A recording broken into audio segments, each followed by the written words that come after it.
to grace us with his presence. He was a participant in the Thim game yesterday, Sean, and looks like he will be in the lineup. Finally this weekend. So we know there's a plan. So I don't know if is this going to be a thing. Are they going to have to placate the guy all season long when it comes to this, Curtis? I think so. This is an ugly spot. I think, the biggest key, obviously, and this goes without saying, is winning early. If the team gets off to a hot start, he'll look really silly if he's bitching about it. I don't really know what his out is. He's got a guaranteed deal worth $350 million plus. He's going to be asked just to hit. The fan base supports the decision. Do you think fans are going to get behind Devers in this fight against Cora? No. I don't. It doesn't sound like he's going quietly, though. He's continuing. I appreciate the fact that he said, "I'll do whatever the Red Sox want me to do," but he wants to make it clear that he is continuing to fight for that job. So I don't know if that's a pride thing, and does he not look and see what you get from Alex Bregman like everybody else does? The only issue I think it comes out is there's only two ways. If they decide to, let's say they say, all right, Devers, we're going to placate Devers and we're going to make him feel good. We're going to start you at third base. And then if things go wrong, we're going to move into Bregman. But you don't really want to do that because that becomes an issue. The other issue I see moving forward is if Devers says, all right, I'll go to DH reluctantly. And then he's bitching about it. And then he's bitching about it. And then after the season, he goes, all right, I want to trade. Okay, well, I don't care about the end of the season. I think that Devers is going to be in a losing battle. The fan base is wildly supportive of Cora.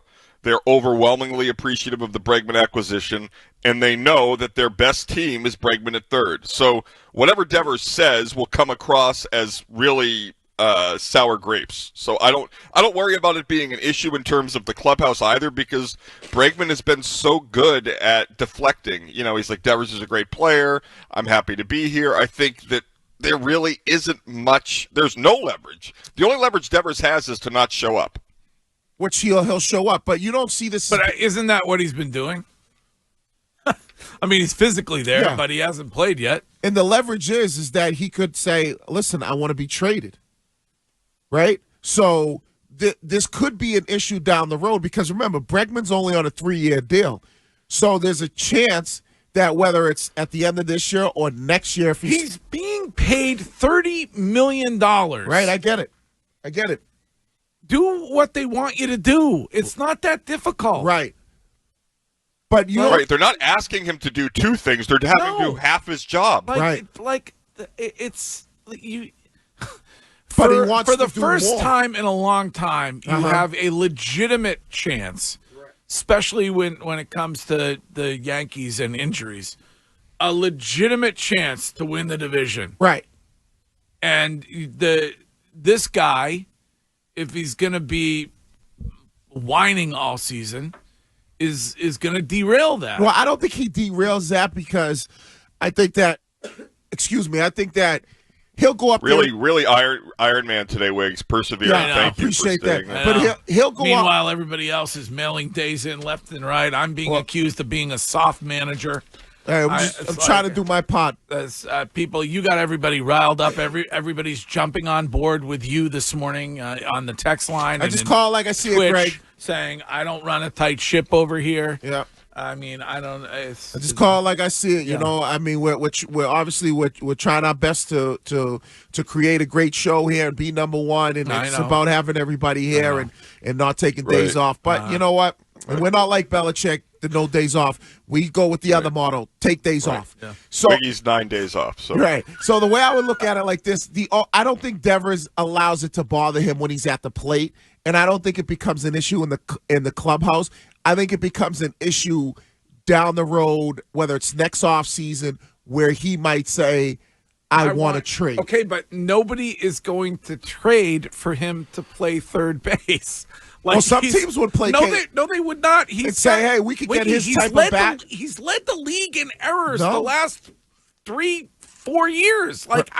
in the entire league. Right, but I bet there are teams that could say, not only are we getting a guy that might have some errors at third base, but we're getting an unbelievable bat at $30 million a year. Why wouldn't we trade for this guy who's only going to be, 28 years old? I highly doubt that Devers this offseason, if he doesn't have a great year and he's still bitching, has much value to other teams with that contract. Yeah, but what if he has a great year at the plate? We all believe he's... Then everybody wins. Then the Sox are probably in the playoffs and everybody's happy. No, but what if he still wants to play third base? Then you're in a better position. Then you could deal him if you wanted to. But that's my point. My point is... That's a great problem to have. But my point is that you could potentially lose obviously a great bat that you're going to have to, you'll get some assets for it. Yeah. No, but that's great. That means that the Devers and Bregman had a great year, and then they're going to have good problems to solve in the offseason. He was bitching last year because he wanted them to add players. Right. They add players. Just not at third base. He's still complaining. But, Greg, this is why Cora was so dead set on Bregman in the first place. This clubhouse needed people that were focused on winning, not their own personal needs. That's why Bregman was so important for Cora this offseason. It's why he didn't go out of his way to warn Devers about it, because the desired result of Bregman's arrival is being seen in the poutiness of Tristan Casas and Rafael Devers. Unless Devers, after this season from DH and goes, you know what, as bad as I thought it is, then it's not going to be a big deal. But if he still wants to play third base, and Curtis probably is right that it'll be a good problem to have, but you're probably either you're going to have to move on from Devers, or you're going to have to say, all right, how long is Bregman going to be around? If it's only a 3-year deal, do we have a prospect that we have in the pipeline? Or if we do trade Devers, we're able to get another prospect. Yeah.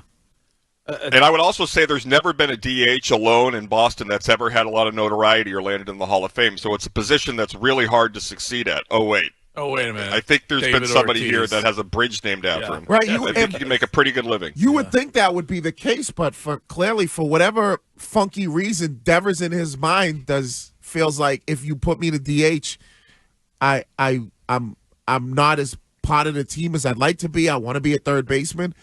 I would think that it's like, dude, less work just to hit the ball. You don't have to worry about fielding. Yeah. I would think most guys would be on board. All right.